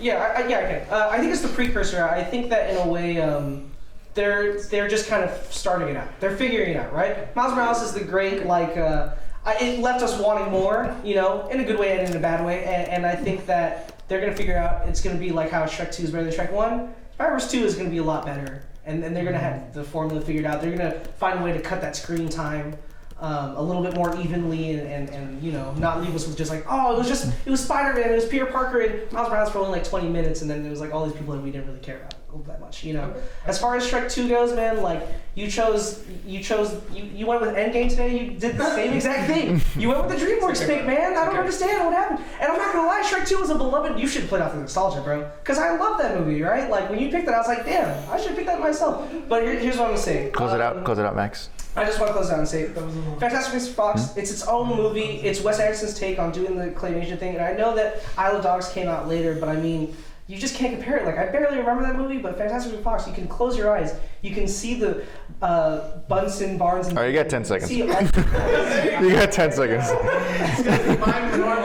No, it's because when I'm under on time, I give them more, but I just. We're talking George Clooney, Edward Norton. It's been past those 10 seconds. Omi, go ahead. That's all. I never closed last. I think I've always. Oh, okay, yeah. Nick, go ahead then. No, you already. Oh, you didn't go. I never get final closing. So Sorry. Spider-Man Into the Spider-Verse started a whole thing. Like you said, it inspired a whole bunch of other movies. But not only that, going back to this, but every frame is a beautiful shot. There aren't very many movies that can say that. And not only that, it did bring all these characters from the mainstream, and it reinvented characters. How many people at cons do you see dressing up as Peter B. Parker with the schlubby sweatpants and the the 5 o'clock shadow and the hobo jacket?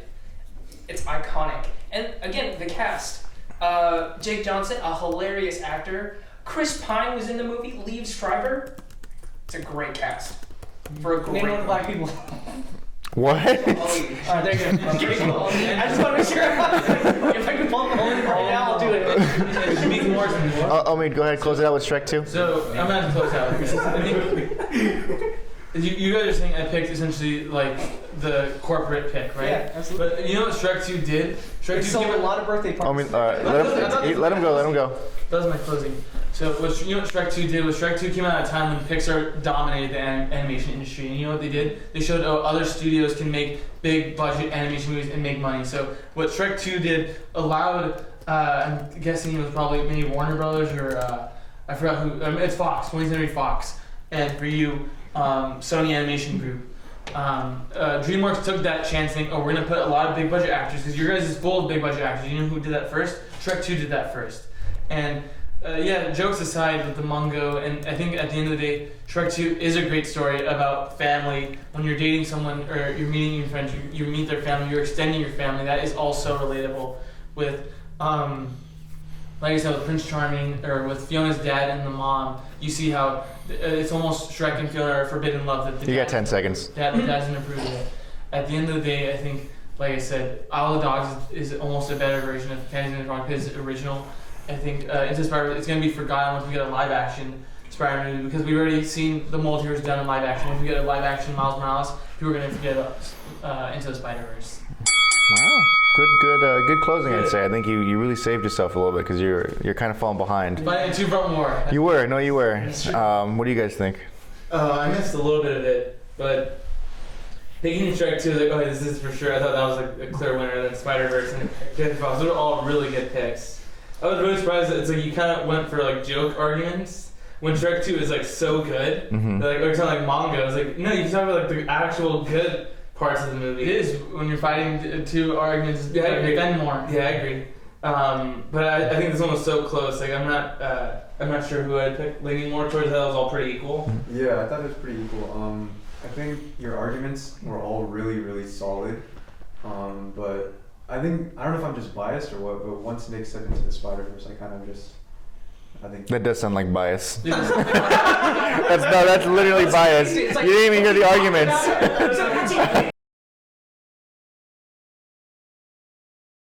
I'm choosing that. Choosing middle by its cover. I haven't even seen Fantastic Mr. Fox. Oh, No, yeah. I will say I haven't seen it either, so that was kind of a little bit disadvantage you had there, Max. But you still sold me on it. It was really good. You did really good. I think that Amir was right. Omi, you could have said a little bit more like better points. I did write Mungo's death. That was a good. I did like that, but I know there's a lot more to Shrek 2 than that kind of stuff.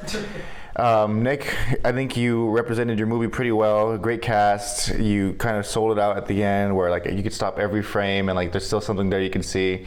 I think they got you a little bit, Max. We're saying it was ugly because that's when you're talking about close your eyes and think of Mr. Fantastic Fox. I don't want to think about it. I don't want to think about those weird looking foxes. That's actually why I haven't seen the movie because it's ugly. Taxidermy the movie. Yeah, literally. I will say. I love Fantastic. I will say that was. I'm being This is it's done. This is a close one, but I'm gonna have to give this one to Nick too. I think Nick did very well. He sold it in. Only you almost had me if you kind of fought a little bit more in the beginning. But yeah. Okay. You did bring up a lot of themes about Shrek 2 that I completely forgot and are totally valid. It's really good. It's I really was it for good. the stupid No, it's great. I put all my eggs in the Batman sequel. I love my. I know. I'm excited for this one. Me too. That was my- All right. So this is round 5. This is the last round. Yeah. What do we have for time? What's on there? No. Yeah, we're at 105. Nice. Okay. So with this new Batman coming out, we're obviously gonna expect a sequel. We're gonna go into this not having seen the first one, just so that we don't have to get into spoilers for the movie, because I know that not everyone here has seen it. Yeah. So essentially, they're gonna pitch me a Batman sequel, but it's gonna be a Batman movie with Robert Pattinson. So that's what they're gonna give me, and I'm gonna start off with we'll go with Omid first. Cool. So I think what the Batman, I haven't seen it, but I think what the Batman movie looks like it's going to do really well is it's taking a lesser known / less respected villain and making them really serious and making them beloved. Mm-hmm. So I'm going to give you guys a cold open. This is the cold open. So you're going to open with essentially this 2-bit thief. He's robbing a convenience store. He's just taking he holds up the gun to the clerk. He takes about $500. When he's robbing them, the police get called. Batman gets called. He's being chased down by the Batman. As he's being chased down, he's running away, and he's he believes has lost Batman. And once he believes he lost Batman, he goes home to his apartment. He goes home to the apartment. He welcomes his wife and child, and he's making them dinner. Their wife's making them dinner. Says, "Oh, we have warm dinner for you." And what happens halfway through the dinner, he finds out that Batman tracked him. When Batman tracked him, he goes to his gear. What does he grab? He grabs a fucking his jet, his flamethrower, and his mask. All right. No Two-Face, yeah. Watching kids, I was like, is this Kite Man? the emotion hasn't happened yet. So as he grabs his gear, he's ready to fight Batman. Batman throws a battering, it bounces off the mirror, hits his gas canister. When it hits his gas canister, it blows up, it kills his wife, his child, and it leaves him burnt. And that's where we open with the Batman sequel, movie focusing on the Firefly. That's cool. Very That's cool. sick. Go for it, Nick. Alright. Okay, so my movie isn't very villain-centric. It's probably just going to be like a mob-related movie. But more importantly, I haven't seen the new Batman movie, but from what I hear, Bruce Wayne isn't processing his emotions very well, and he's a giant rage monster. He doesn't know how to do anything, and that's why he's Batman. So I'm thinking the second movie, he sort of figured things out, and this is where you introduce Robin. We've had so many, solo Batman movies. We're gonna ignore the ones with Chris O'Donnell because those don't matter. But for the most part, everything's been a solo movie. What better way to show the character of Batman by having Batman train someone to not become him? Show him a better way to channel his anger and become a hero. And I think that's why we need a Robin intro movie. Very nice. I have seen the Batman movie. It's not going to relate too much into my pitch. I just want to say, you see the world and you see what they've kind of created. You can see it through the trailers. I mean, we're talking about a broken Gotham. This is a a city that is a thumbtack away from it just being loose. A lot of people starving, looking looking at like our world right now, and there's one man that we focus on, and he's a starving actor. He's trying to make it up in the world. He's trying to make it through, and he just can't seem to get his feet on the ground, and he's in the wrong place at the wrong time, and all of a sudden you have Clayface. And I'm going to take it even farther. I think it should be played by Kit Harington. Oh. Yeah. Interesting. Yeah, that's what I think. I also came with a casting pick too. So for Firefly, I want to cast. I don't know what his real name is, but it's Jesse Pinkman. Oh. Aaron Paul, yeah. Nice. That's cool. Man. I think Aaron Paul can really kind of give like this tortured soul. Because I said I haven't seen the band, but what I think was it seemed like it's focusing on like I guess justice and what is morally right, unmasking the truth. So I wanted my Batman movie is I'm gonna have two villains. It's gonna be because after his gas canister blows up, his family dies and he's burnt. He's taken to the hospital. And when he's in the hospital, he's gonna also go under like treatment. And the person that's treating him is Dr. Crane. So we're focusing. Yeah. We're focusing on this movie is going to be about the fear that comes with being Batman, the fear of society, and also the torturement of being. Dr. Crane is Scarecrow? Yeah. Okay. Scarecrow. Cool. So it's going to be Scarecrow focusing on That's fear, very cool. and Firefly essentially being the embodiment of torture. And his whole in this movie, I want because I think I don't know how Riddler is, but I think I want a villain that really was wronged by Batman. What should have Batman done? Batman should have been smarter to not have blown up his gas canister and probably killed two people.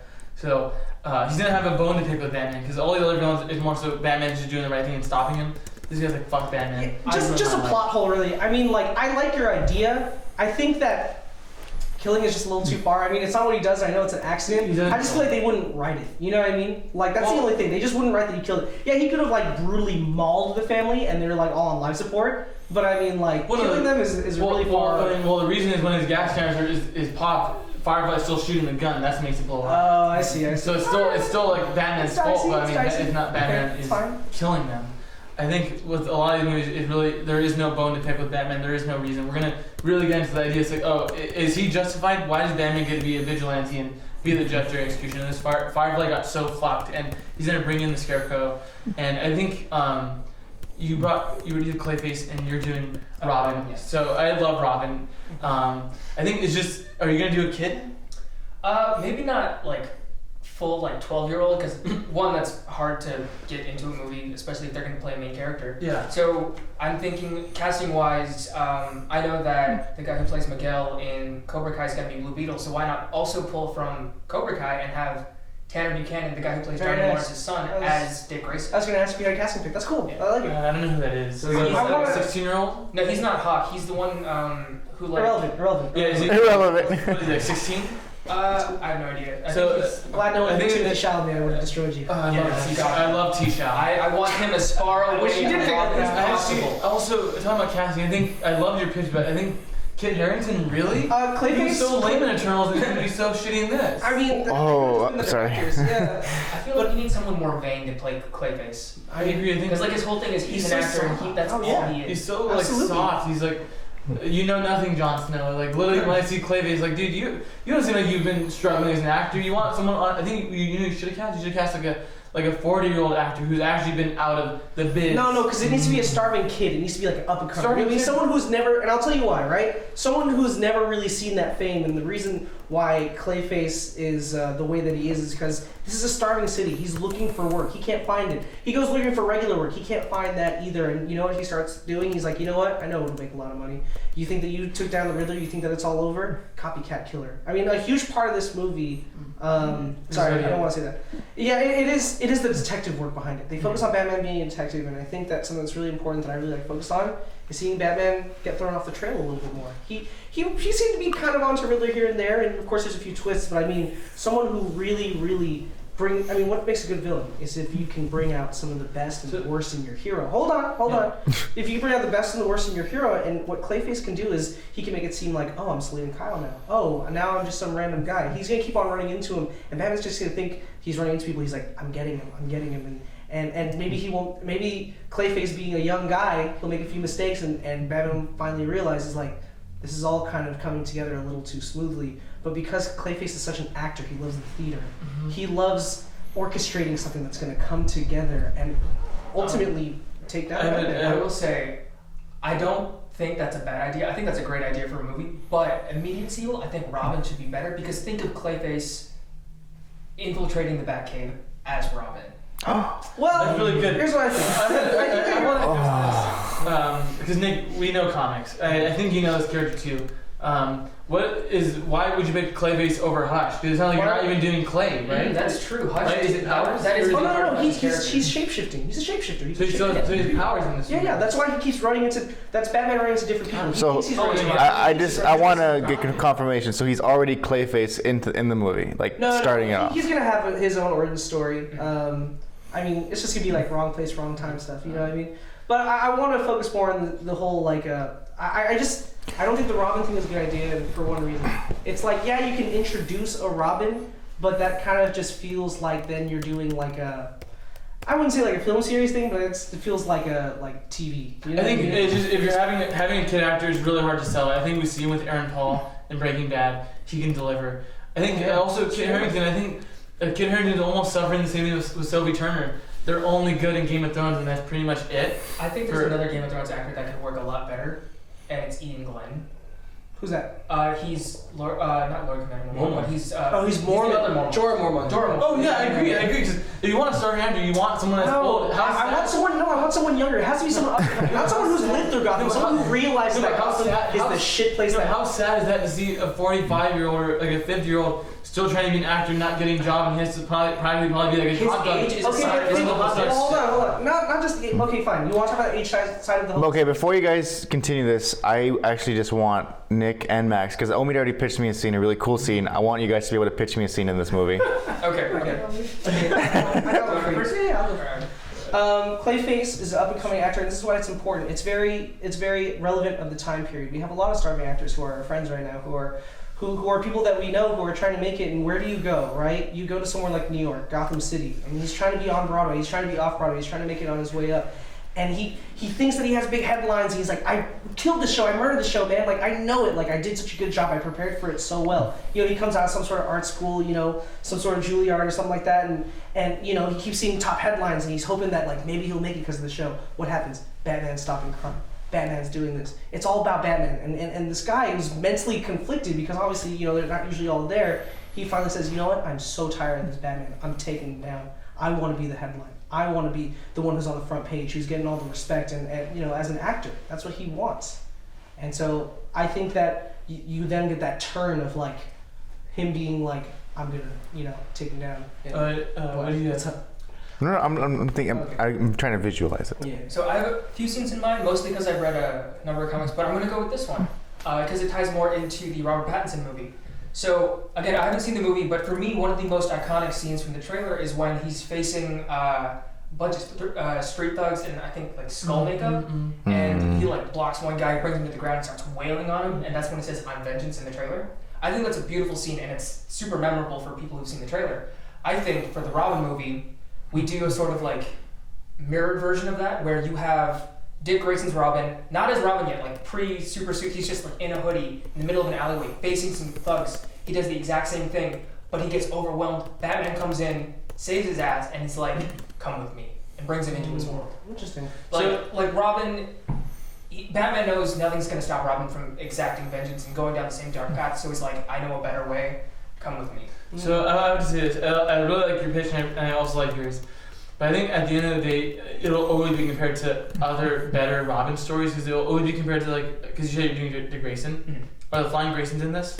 They would have to be, yeah. Yeah. So I think there's just a lot you have to do. I think there are always so many good Robin stories, and for Clayface too. I think at the end of the day, there is not really a good Firefly story. He is a C-tier character that I want to bring to the forefront. But it's a much bigger risk at the same time. No, it's not like, because you're still having it with Scarecrow. Because Scarecrow can lead, and you know I was talking about this. Scarecrow is never given the chance to be like in the forefront when you put him as the villain in Arkham Knight. Who's the villain? Fucking Joker. In Batman Begins, who's the villain? Fucking Ra's al Ghul. I want Scarecrow to really be in the forefront of this. I think, and since this movie's darker, they can really go into the fear of it. Like it seems like Ron Parents had just tortured Batman, so punished that I don't know if they show the death of his parents, but we can really exploit that fear. And also for yours, not only did they say Karen is like a great actor, I think yours is just like a generic villain. It's just a generic villain saying, I'm not getting a job, so I'm going to go for Batman. Hold on. You didn't give us a villain. For mine, it's literally the guy who got screwed over. He literally got screwed over by who? He got screwed over by that Batman. Fine. You want a villain? Yeah, give me, and not Joe. Sure, go ahead. Who you It's got? not even a super villain. Carmine Falcone. See, no one's Black Mask. No one's Black Mask. I want Carmine to pick. Falcone is one of the most famous gangsters in all of Gotham. I'm saying he's in John Stewart already. So and also he's not going to sell tickets. And Black Mask, I really Dude, want. Firefly's gonna sell tickets. Why'd you bring that up? You know why? Because his action, he literally is flying with a flamethrower. These people are so tired of seeing dumb action. Flamethrower. No, those people are so tired of seeing dumb action. Is that what you got for that? Endgame? Serious? We saw Endgame already, man. This is not a dumb You were like, flamethrower scary. Okay. Let me tie this into your closing, and then we'll finish it out there. So, Actually, you have how many times have you finished it off? You've only done it once, right? That's fine. I can go second or if you want me to close it, that's fine. If I can just poke one more thing in his movie. Go for it. I was down for the Firefly movie Yeah. or a Scarecrow movie. The fact that you're having them in both is going to be way too much to handle. The fact that I haven't seen the movie, we have Penguin and we have Penguin, Riddler, and Carmine Falcone. So I think we can juggle only two villains. Okay. So Nick. Oh. yeah. So as I'll go closing, Firefly will not be a big dumb action. Because also imagine Matt Reeves being able to direct like how awesome scenes look with like a flamethrower, like pure pitch black, and you just see the fire coming out. And then you see him teaming up with Scarecrow, where Scarecrow uses like essentially his gas canisters to really fuck with Batman. And we're gonna bring back one of my favorite lines, and Batman begins with "You need to lighten up," and he's gonna burn him with a fucking torch. That's good. And I said Aaron Paul is gonna be really good. I think just at the end of the day, you want a villain that's sympathetic. I think Clayface, yeah, he's a starving actor, but just because you're a starving actor and you're becoming a villain, there is not there. No one's gonna really connect with us. Like, dude, get a regular job then. If you'll get a regular job and you'll find how to act on the side, not being a fucking thug. Don't be a thug. And for you, my biggest problem is you casting a child, like a younger actor. Because I don't think they're gonna be able to stand with Robin Pattinson. Robin Pattinson's an amazing actor. You had a long monologue, so I'm gonna say what I gotta say. So yeah, I think they'll always be compared to other better Batman stories. You should have picked fucking Hush. I think having stupid Clay CGI. Stupid Clayface, you chose stupid Firefly with no flamethrowers. You like Endgame. Okay, close it out. Yeah, 10 seconds. You got. I know, no, because it's a good round. I want to get more people for more time. Gotten multiple really long closing statements. Yeah, that's kind of my thing. So at the end of the days, I want to bring a villain who's never given the chance, and I think Firefly can look awesome. We're gonna go into the torture. We're gonna go into the fear. We're gonna bring Batman more mature. Your pick is a fucking joke. Okay, Nick, go ahead. Well, talking about villains who never get a chance, talk about the mob villains, right? Every other superhero movie has a major villain, but most of the crime in Gotham City have come from the gangs. Not only that, the whole reason for Robin's introduction in the comics was because Batman was too dark. From what I understand of this new Batman movie, it's really dark, really heavy. So why not have that same reason as to bring someone else in and have his reasoning for coming in be, this kid is going down a really dark path. I don't want to make another Batman because I don't think this kid can take it, so I'm going to show him a better way. Or better yet, Batman realizes, oh shit, I'm too extreme. I need to lighten up. All right, I mean, that's completely fine. I don't really want short and sweet. I don't want to tear into your guys' picks too much. I'm probably. I would love all these movies. I think just explain your pick. Yeah, I think for my pick and what you're not really understanding about the whole Clayface thing that I'm doing is it's doubling down on what they've already created. I mean, I saw it last night. I don't want to go into that too much. I'm just saying they can double down on that idea. Gotham's been perished, and on top of already having all of these villains come out, what's worse than all of that? Having to up your detective game and all of a sudden, like, you think you're the world's greatest detective and you have a guy who can shapeshift into anything. What happens when Batman goes in to fight this guy? Maybe this guy finds out he's Bruce Wayne. Maybe he can shapeshift into Thomas Wayne, Martha Wayne, really mess him up. You know what I mean? Psycho thriller. Go that route. Go the detective route. You know, I think people are kind of done with seeing the whole action thing. I'm not saying they can't have action scenes. Like, they had action scenes last night and they were good. But really double down and focus more on the fact that Batman's not only like a martial artist, he's pretty much the greatest mind on earth, and he has to go up against a guy who now has to put him through those trials to really, you know, solidify himself as the greatest mind, to save a city, to save people, you know. Okay. Good fight. I think this one was fun. I do like the pitch questions because you guys get to be a little bit more creative in this. What do you guys think? Oh, it was really cool. All of them had very different picks. Like that, yours is super cool because like it felt like the game. Like this is a mystery that you're making like an investigation. Oh, yeah. I thought that was really dope. I thought everyone's scene was really good. And I thought Omi topped it off last week with Tony Leung as Man with the Golden Gun. I was like, man, I thought for Firefly it was a really awesome scene. I thought the casting was really great. Yeah, that was really cool. So, Alvin? I'm gonna get to that. This was a tough round. I can't even choose, if I'm being honest. I want to see all three of these. I know. These all sound so They're good. all good. They're all good. I like the picks. casting choices you guys chose. I know they're doing a Firefly. He's going to be the villain of Batgirl, I think, and Brendan Fraser's playing him. Oh, that's pretty cool. Right. And then I know that. you mentioned Ian Glenn. That shouldn't be used against me. You don't mention it. You mentioned Ian Glenn. He plays Bruce Wayne in Titans, so I just thought that was a really... Oh, yeah, interesting. yeah. I hate Titans. I think Ian Glenn's a fantastic actor for Clayface. Yeah, it sucks. I will say I don't like my casting choice. I didn't think of casting at all. Oh, I had to do it last time when I was on the spot. I didn't want to tell you that because it really fucking throws the thing in wrench. Because when they came out with casting choices for their picks, I was like, motherfucker. I didn't think of anything. I was like, Channing Tatum. Overall, really good fight. It was fun. I like hearing you guys' picks. It was a great round. It was a really good round. I think you all did pitch me a really good scene. Max, I like Clayface. I think it's a cool villain. I think it's really cool how he's gonna go into like that detective work kind of stuff. How I think Clayface would be a good one to like kind of throw him off. I really like introducing Robin. That would be really cool. How it is a really dark movie, so bringing in that lighthearted character is gonna definitely help the relationship between the two of them and how he's gonna steer him away from that path. Omin had a really cool pick, really cool villains. Honestly, I think Omid sold it to me the most from his very opening scene. It was really good. As soon as I heard those fucking that As soon as I heard Firefly, I was like, fuck, I'm in. Yeah, I think it was a really cool pick. I think Max. I was confused as to why Clayface was a villain in that movie at all, other than him being a struggling actor and wanting attention. Yeah. And then I think every Batman movie needs a really cool villain. Yeah, I think that's definitely my weakest point. Mm-hmm. I thought Max's Clayface is really good. I think I would just agree with like an older Clayface would have been really good because he feels so bad for him. He's like, damn, he's like 50 years old and he's still going for his dream. Yeah. He feels so bad. Still a good pick, yeah. Still a good pick. Yeah. They're all really good picks. I was thinking about doing Robin too. Honestly, yeah, I was trying to think about Robin myself. I was like, who would you cast as Robin? I was going down the list of people, and I was like, I can't think of anybody. But then you said Robin, I was like, I'll leave him out. I'll just leave him out. I'm done. Actors, but I feel like they're all too old. I want a younger Robin. Robin's an accessory though. Like, you know what I mean? He's not the reason that the movie. To me, like, Batman's really cool, but the most interesting part of Batman is the Bat family. Oh yeah. Mm-hmm. Yeah. I think they individually have better arcs than Batman. Yeah. I think so. Okay. I think the best line you had was having Robin so he wouldn't grow up to be Batman. Yeah, he's like, for the hero thing, the superhero thing, I'm all in for that. But being the Batman, I don't want to do that anymore. I love that line. Okay, great picks. So now we have our two finalists. We have Nick and Omid. You can still say that. Oh, you want to say that? Yeah, you can still say that. We'll ask you about the picks. So now we're going to.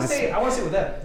You know, if these guys are gonna be arguing, it'd be fun. What do you want? It'll keep the frame balanced. If you're. So just stay, yeah. Because then I'm gonna have to move. What we could also do is just cut.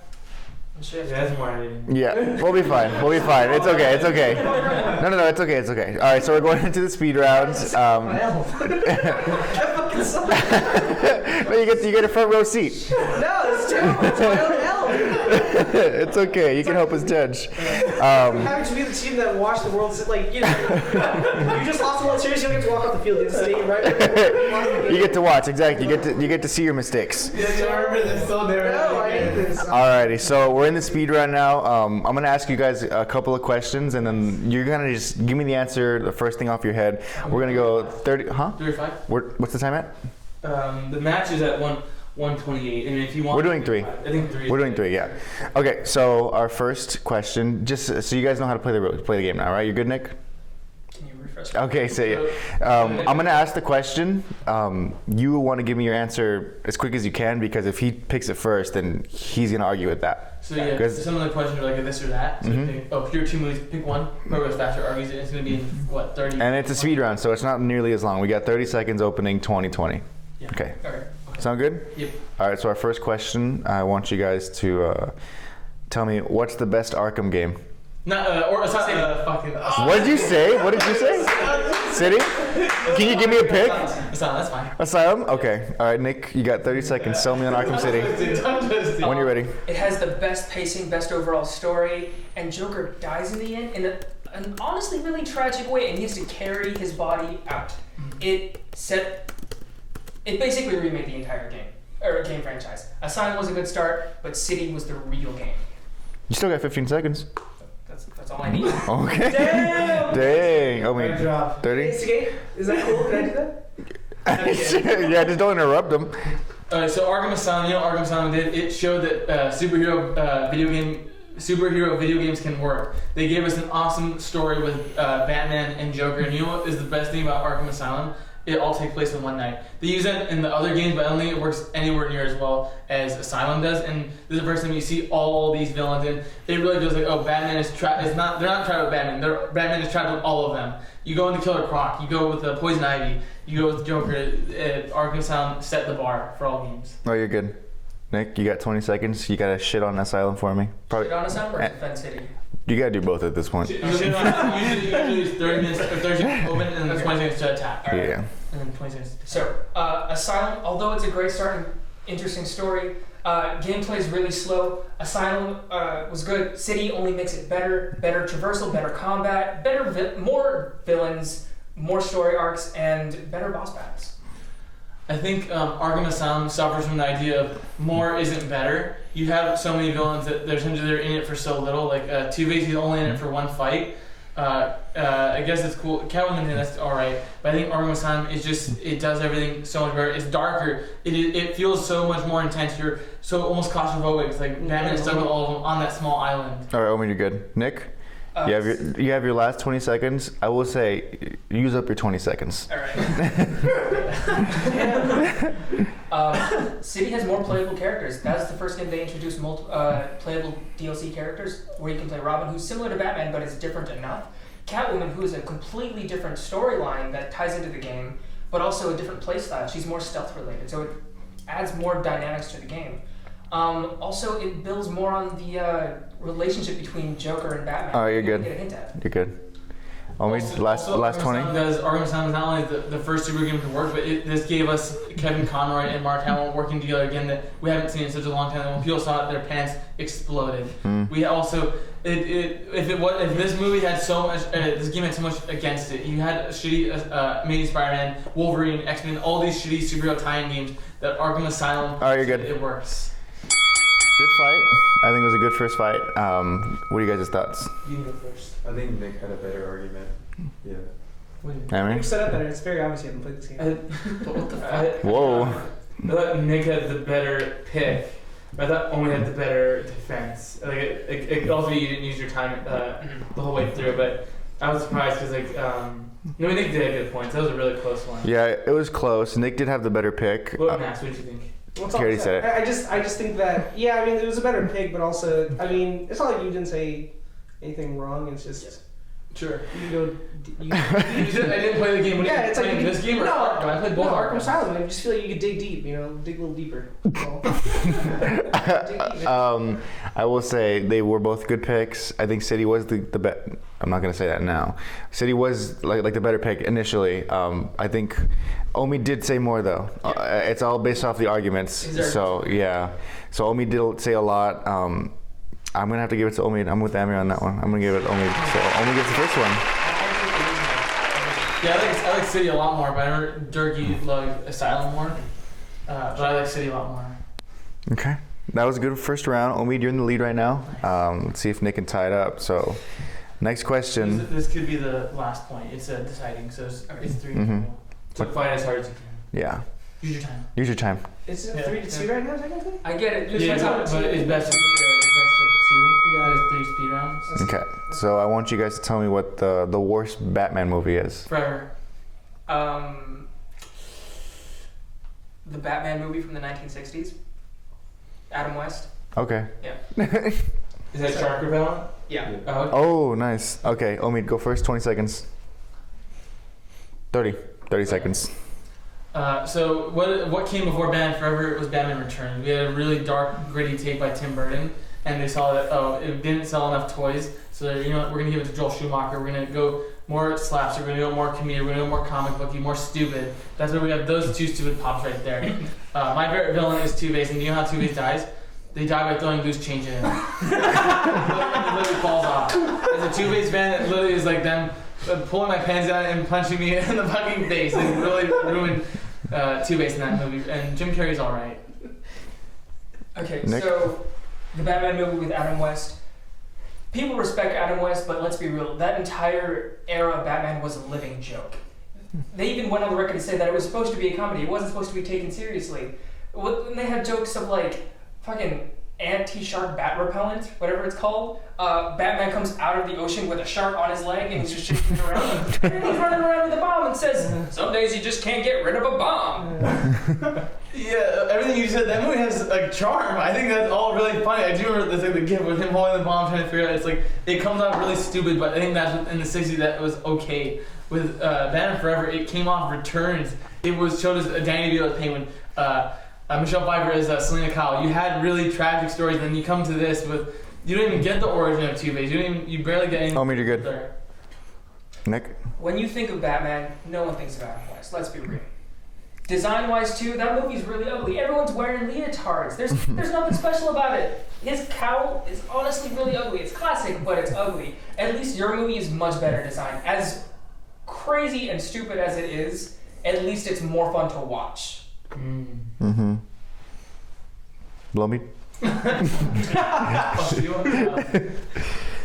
Did you just say no one thinks of Adam West as Batman? What the fuck did you just say? That Adam West is Batman with Batman Forever. What the fuck is this design? You say it's fun, but like when I see it, it's like, dude, I wish I got the cartoon version of it. With yours, it has a certain charm. It has Batman repellent spray. It has everything in the utility belt. It shows that Batman is made for kids. That's who it was made for. This movie is so shitty. Nick, your last 20 seconds. All right. Okay. So I know for a fact that this movie was trying to be more comic booky. So that's the reason it looks so exaggerated. They didn't have a distinct and solidified design choice for the Adam West Batman movies.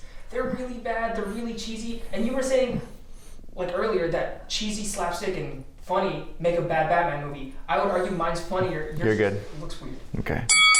Good fight. It was good. Good fight. Yeah, good It fight. was good. Max, It was good points. Max, what'd you think? I'm not gonna lie. You could tell you had a lot of momentum. You sold it in the first round. You're like, they fucking threw loose change at the guy. I was like, damn, that's a terrible movie. You sold me on it. But I mean, Adam West is a terrible pick because Adam West is iconic in its own right, you know? Even if it's They're not both the greatest, Well, it's... like, if you're saying who's your definitive Batman, no one says Adam West. Yeah. Not unless you're 50. You choose worst. You choose worst, not most obscure or mediocre, you know? You're not arguing him, Max. You're out. I thought that was really close. I thought only had a really good opening. Yeah. But your second round, you didn't say anything on Adam West. You were just saying how good Batman Returns was. Mhm. It was a charm, but yeah. Yeah, and that was good of his. But the opening round was really good, bro. Like the loose change was really funny. Yeah. They're so close. What about you? I think Omi had the better argument. Yeah. I think for me it was really close. You did start off really well, and I think you couldn't say anything about Nick's other than it being charming in its own way. But Nick, I mean, at the end of the Loose Change was good. But I think at the end of the day, Nick's right. Yours has more rewatchability than anything in that era. Yeah, I would never ever want to put myself through that and watch those movies. Thanks. I mean, I enjoy Jim Carrey. Hot take, but I actually really like Batman Forever. The one with Val Kilmer, I love that movie. Yeah, no, I like it too. I thought honestly, I didn't remember what the first was. I thought I'd pick Batman and Robin. That's funny. All right, no, yeah, I'm gonna give that one to Nick. Change that and they ruin my character. I'm gonna give that to Nick. Yeah. Okay. Final round. Great round so far. Great match. I'm having fun with this. I think our last question is gonna be a good Batman ender, especially for you, Nick. So I want you guys to tell me who's the best Robin? Oh, please, Dick Grayson. Jason Todd. Okay. Respectable pick. Okay. I know. I was like, it's I speed. was like, actor or movie, but you're saying Robin is a Robin. Okay. Yeah. When I said Robin, I did mean Robin. Yeah. No, they meant actor, bitch. I would have said actor. It's okay. When you say who's the best Batman, that usually goes Christian Bale. But you're first. Give me two Robins. Actors. Chris O'Donnell and fucking Titans boy. I don't know his name. He's the fucking Titan. Yeah. Okay. That's good. Just yeah. Go ahead, Nick. Okay, so Dick Grayson is not only the first, but he has gone on the record to say he is the best. Not only is he Batman's first pick to replace him after he's gone, but Batman trusts him guarding a city that's low-key worse than Gotham. He trusts Nightwing with guarding Bloodhaven. You got 14 seconds. Alright, before that, every other Robin after him is in his shadow. Not only Batman's shadow, but the first Robin's shadow, and you can't get past that. Everyone's always trying to live up to his legacy. When I think of best Robin, I think of who is the best. Can I go? Yeah, go for it. When I think of the best Robin, I think of who is the best character, and we see that Dick Grayson is just put on a pedestal. He is almost the perfect person. Jason Todd is practically a young Bruce Wayne. He is angry. He punishes people. He uses his emotion. When you see him, I think he breaks someone's shoulder and under the Red Hood, and Batman was like, "Oh, watch it. That was easy. You could have really hurt him." He's like, "No, it's fine. I had to stop him. He pulled a gun on us." Jason Todd is a tragic Robin, and that makes him the best Robin. 30 seconds. 20 seconds now, Nick. Well, I do agree that Jason Todd has the more iconic backstory. Actually, no, he doesn't have the more iconic backstory. He has the more iconic storyline, but that's when he dies and stops becoming Robin and gets immediately replaced in 2 weeks. Dick Grayson, Joker has gone on the record to say that Dick Grayson was the only Robin that he couldn't break, making him the better Robin. Wow. Nice, that was cool. 20 seconds. That was a good, but I think, like I said, it's the tragedy. What does Batman see? Batman really sees his son die by the person he hates the fucking most.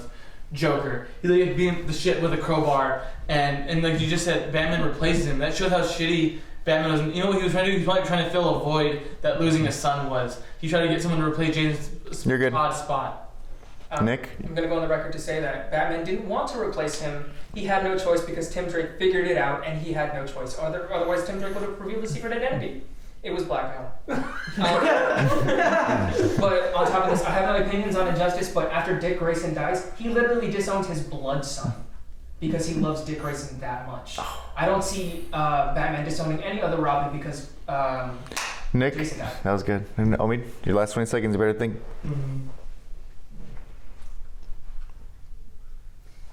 At the end of the day, I'm going to go off who's the most tragic character. Dick Grayson is great, but he's what Batman should be. He's better than Batman. Jason Todd is what Batman was going to be as a child. He becomes a villain. He becomes Red Hood because essentially what? His dad lets him die and doesn't avenge him. That is so fucking tragic.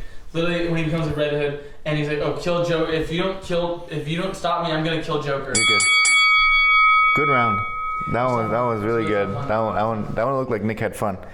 Robin's my meat and potatoes.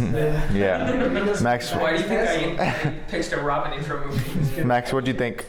Without arguing with them. Yeah, I mean, you had a lot of momentum, but I mean, Nick knows Robin like the back of his art book, man. Like it's pretty easy. So I mean, he knew where he was going, but I mean, you chose a good angle as far as like you needed to punch up. So I get it. Like it was cool. No, you're a great arguer.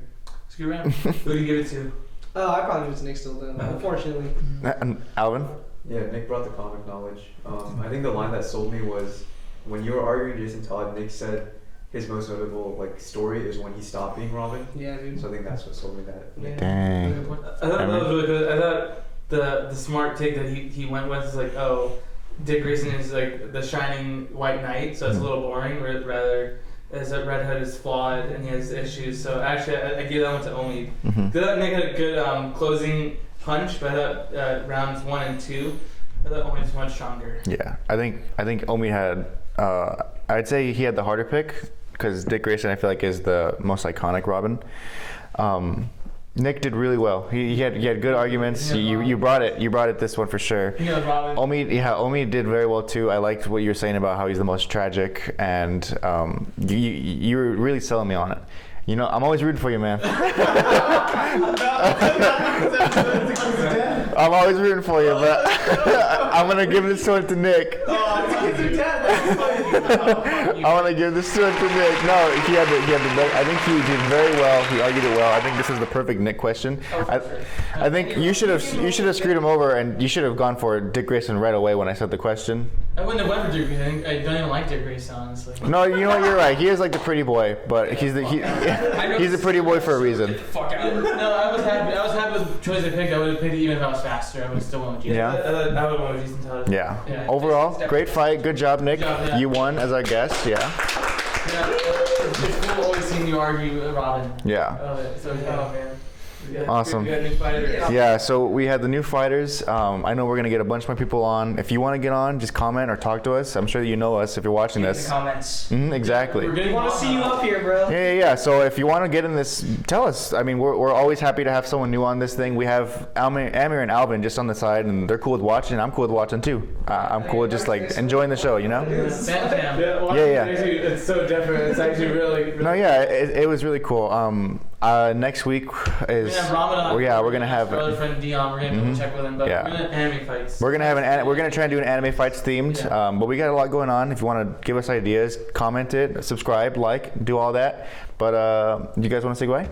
Yeah, it was a great game. It was awesome, really having because he's done come back. But I love that they both were here to help us out. That's awesome. I think having new panels is always more fun because when we're arguing with each other, we know how we are. We know everyone's argument style. But with this, it's like new fighters. Really, And like, to be fair, this is what we do off camera too. Literally. This is just us hanging out on any normal day. Yeah, no, literally, yeah. Seriously. All right, well, thanks guys. We'll see you next time. Bye, guys.